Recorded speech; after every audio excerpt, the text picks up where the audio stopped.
Hoje a gente vai ver os principais argumentos contrários à posição pentecostal. Antes eu vou abrir um parênteses aqui. Eu estou usando o termo glossolalia, xenolalia e tal, e talvez vocês não saibam exatamente o significado. Deixa eu explicar aqui. Glossolalia se usa para fala não idiomática e para fala idiomática. Mas na maioria das vezes que a palavra aparece, o autor que está usando quer se referir à fala não idiomática. Normalmente é assim. Xenolalia é só fala idiomática.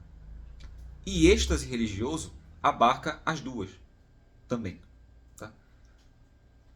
Quando você vê um autor falando em êxtase religioso, se o autor for antigo, ele vai estar usando exclusivamente no sentido de idiomática.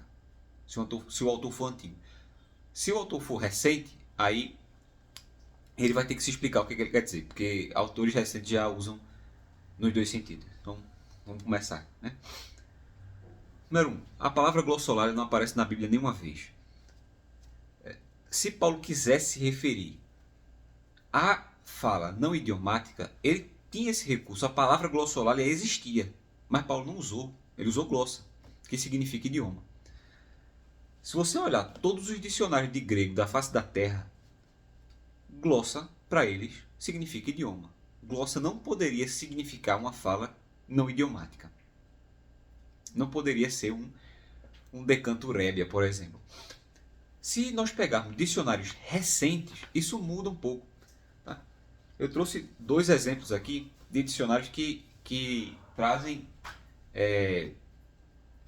que cogitam, sabe? Um é o dicionário Internacional de Teologia.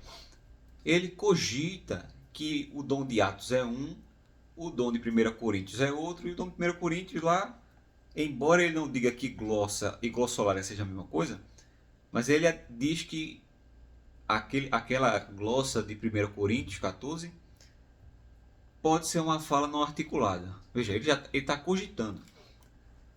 O léxico da SBB faz a mesma coisa. Tá? Lowe e Nida. Ele faz a mesma coisa. Ele diz que o conteúdo pode ser língua estática.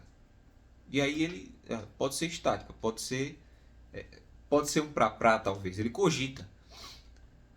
Isso aqui é um absurdo, é um erro anacrônico, terrível. Por quê? Da mesma forma que eu não posso dizer que Paulo fez suas viagens de avião, porque não existia avião, certo? Eu não posso dizer que Paulo se referia ao dom de línguas pentecostal, porque o dom de línguas pentecostal não existia no século I. A glossa no século I não tinha esse significado, principalmente para a igreja. Tá? Então, esse é o primeiro argumento, a primeira coisa que a gente tem que observar. Depois, segundo, existe outra palavra que pudesse se referir ao dom pentecostal? Existe. A palavra é batalogeu. Batalogeu significa repetir coisas incompreensíveis. Tá? Mais ou menos isso, uma repetição. Que é uma descrição precisa do que ocorre no dom pentecostal. A palavra batalogeu aparece na Bíblia uma vez só. Lá em Mateus 6,7, que é quando Jesus diz: não façam como os pagãos que usam de vãs repetições. Esse vãs repetições é batalogeu. Ou seja, a única vez onde uma palavra que possa se referir ao pentecostalismo aparece é Jesus dizendo: não faça. Tá? Número 3. Em Atos 2,6, a Bíblia diz: cada um ouvia no próprio idioma. Então, Atos deixa claro que são idiomas. E aí, os pentecostais, eles fazem uso desse recurso, que aparece aqui também no Dicionário Internacional, de dizer que são dois fenômenos diferentes. O fenômeno de Atos é um e o fenômeno de 1 Coríntios é outro. Mas de onde? Você tirou que são fenômenos diferentes de onde? Ou então diz que não, é que houve um milagre na audição. E aí eles passaram a entender o que os outros estavam falando no idioma deles. Onde diz que foi um milagre na audição? Onde diz isso? Isso é exegese, você está introduzindo essa ideia no texto. Tá? Botei aqui um argumento 3,5. Tá? Tem outra coisa interessante aqui. Aquelas pessoas, aqueles judeus que estavam ali no evento de Pentecostes, eles conviviam com pagãos. Então, quase todo dia, se eles, dependendo do lugar, estivesse perto de um culto a Dionísio, né? Eles ouviriam os pagãos lá. Oh, Decanderabassúbia! Né? Chapo canta na lagoa. Os pagãos sempre fizeram isso. Então, o judeu jamais ficaria impressionado ao ver uma coisa que ele já via todo dia. Então, o dom que Deus deu em Atos é diferente disso. É diferente do dom pentecostal. Porque se impressionou, não pode ser a mesma coisa.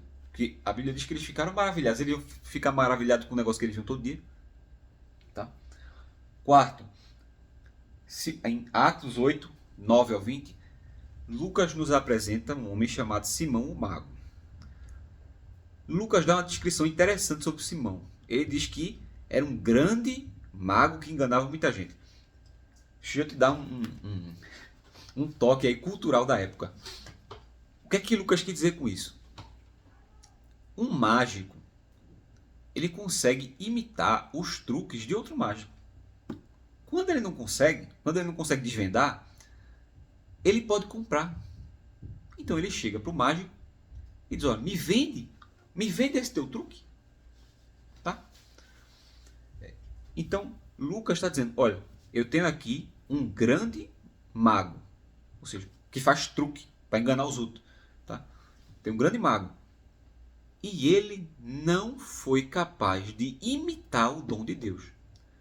Veja, Simão via gente sendo curada e ele não ficava tão impressionado assim porque ele sabia fazer esse truque. Então, se Simão quisesse ganhar dinheiro, se você for ler a história da igreja, lá no século I, século II, muitos mágicos ressuscitavam mortos. Contratavam, acabavam se fingindo de morto, faziam truques. Então, Simão não estava impressionado ainda, porque ele podia imitar. Agora, quando as pessoas receberam o Espírito Santo e falaram em línguas, Simão chega para Pedro e diz: olha, me vende isso aí? Porque aquilo ele não conseguia imitar. Agora me diz uma coisa. Se dom de línguas é Decanderabassúbia, Simão, o grande mago, não conseguiu imitar um decante? Até eu imito um rébia, um deixúria, um prácia. Até eu imito. E Simão não conseguiu. Complicado, né? Número 5. Paulo deixa claro que as línguas que ele está se referindo são idiomas. Tá? 1 Coríntios 14, 10, ele diz: há, por exemplo, tanta espécie de vozes no mundo. Nenhuma delas é sem significação. Então, Paulo aqui fala de idiomas. Aí o pentecostal vai dizer: mas é que Paulo está dando só um exemplo. Então, tudo que Paulo vai falar aqui é um exemplo. O capítulo 14 inteiro é um exemplo. Uma série com 15 exemplos. Porque Paulo diz, por exemplo, é verdade, é um exemplo. Agora, ele deixa claro que no exemplo dele, ele está falando de um idioma. Há tanta espécie de vozes no mundo, nenhuma delas é sem significado. Ou seja, a de vocês também não pode ser sem significado. Aí, veja, Paulo diz, sem significação. Ele está criticando justamente a ausência de significado. Exemplo, alguém fala algo misterioso e fica por isso mesmo. Não pode. Falou. Se está na igreja, está no culto, falou o mistério, você tem que explicar o mistério. Tem que interpretar ou traduzir, caso fosse em outro idioma. Enquanto que a fala pentecostal se encaixa justamente no que Paulo não quer que aconteça. Que é uma fala sem significação e que é impossível de dar significado. Tá? Número 6. 1 Coríntios 14, 21. Está escrito na lei: por gente de outras línguas e por outros lábios falarei a esse povo, e ainda assim não me ouvirão, diz o Senhor. Paulo cita Isaías, Isaías 28, 11 e 12. E o texto de Isaías 28, 11 diz exatamente que são idiomas.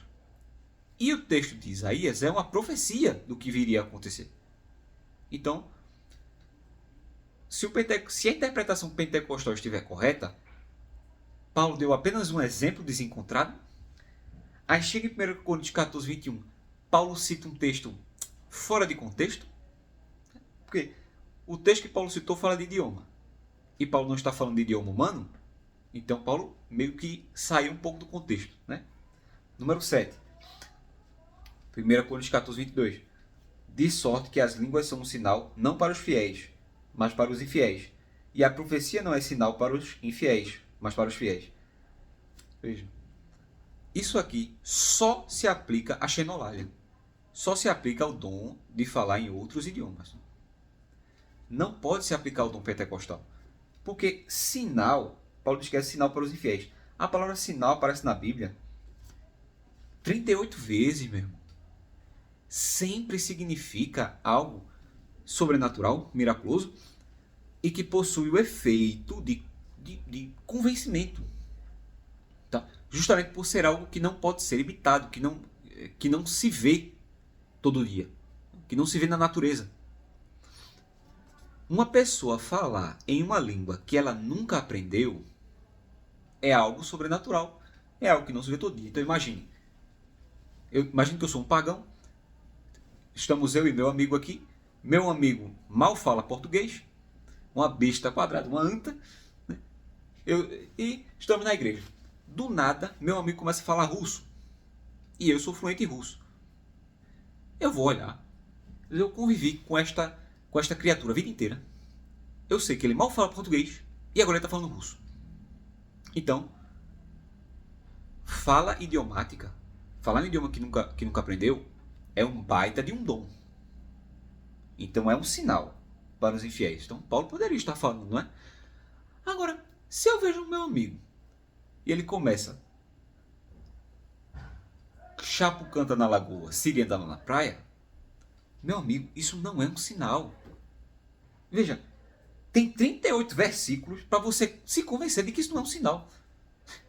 Basta olhar o que é um sinal. Eu vou citar alguns aqui. Ó. Mateus 12, 38, 16, 1, Marcos 8, 11, Lucas 11, 16, João 4, 54, João 10, 41. Se você pegar o Strong, aí você vai ver os 38. Pegue a concordância de Strong e dê uma olhada. Então, vamos lá. Vamos para o número 8. Outro vídeo. Próximo vídeo eu vou para o número 8. Tá? E faltam só uns 40 agora.